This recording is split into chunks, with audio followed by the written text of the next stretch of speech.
ব্রাহ্মণবাড়িয়ায় ধানের বাজার চড়া, ফলে ধান চাল সংগ্রহের লক্ষ্যমাত্রা পূরণ নিয়ে শঙ্কা দেখা দিয়েছে। শহরের শিমরাইল কান্দি খাদ্য গুদাম এলাকা থেকে আরও জানিয়েছেন আমাদের পূর্বাঞ্চলীয় ব্যুরো প্রধান পীযূষ কান্তি আচার্য।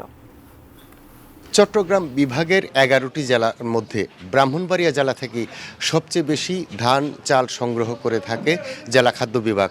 এবারে প্রাথমিকভাবে কিন্তু তারা লক্ষ্যমাত্রা নির্ধারণ করেছিল সিদ্ধ চাল ২৭,০০০ মেট্রিক টন এবং আতপ চাল ৬,০০০ মেট্রিক টন চাল সংগ্রহের কিন্তু তারা প্রাথমিক লক্ষ্যমাত্রা নির্ধারণ করেছিল। কিন্তু চালকল মালিকরা সঠিকভাবে চাল সরবরাহ না করার কারণে কিন্তু পরবর্তীতে তারা লক্ষ্যমাত্রা নির্ধারণ করে ২৩,০০০ মেট্রিক টন সিদ্ধ চাল এবং ৫,০০০ মেট্রিক টন আতপ চাল। কিন্তু এই পরিমাণ চালও কিন্তু তারা দিতে পারছে না। আপনি জানেন যে আমন মৌসুমের সময় কিন্তু একটি ভয়াবহ বন্যা হয়েছিল এই পূর্বাঞ্চলে।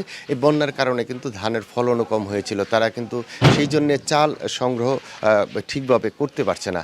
এখানে একটি তথ্য দিয়ে রাখি যে ৪৭ টাকা প্রতি কেজি চাল কিন্তু সরকারিভাবে নির্ধারণ করা হয়েছিল। কিন্তু ব্যবসায়ীরা বলছেন তারা ধান কিনে চাল করার পরে এটি কিন্তু দাম পড়ে প্রায় ৫০ টাকা প্রতি কেজিতে। তারা ৪ টাকার মতো কিন্তু তারা লোকসান দিচ্ছে। ফলে ব্যবসায়ীরা কিন্তু এখানে চাল সরবরাহ করতে রাজি হচ্ছেন না। তবে খাদ্য বিভাগের কর্মকর্তারা বলছেন যে যদি চুক্তি অনুযায়ী ধান অথবা চাল ব্যবসায়ীরা দিতে না পারেন সেক্ষেত্রে কিন্তু তাদের বিরুদ্ধে বিভাগীয় ব্যবস্থা নেওয়া হবে।